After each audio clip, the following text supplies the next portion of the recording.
Kiedy tylko przyjechaliśmy do Anglii, zacząłem zauważyć coś, co mnie naprawdę zaskoczyło. Wszyscy Anglicy mają w swoich samochodach taką zwykłą cebulę.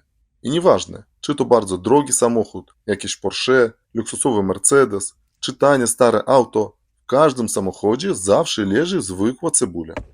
Leży albo w tym schowku, albo gdzieś tutaj w podłokietniku. I to jest po prostu genialne. Naprawdę. Od tamtej pory ja też zawsze tak robię. Już wyjaśniam, po co im ta cebula.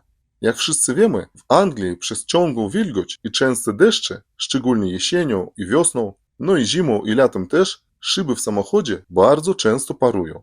No i co wtedy robią Anglicy?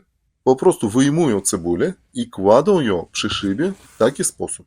I szyba od razu odparowuje. Dzieje się tak dzięki olejkom eterycznym z cebuli, które zapobiegają osadzaniu się pary na szybach. I to jest po prostu niesamowite. Metoda sprawdzona. Korzystajcie.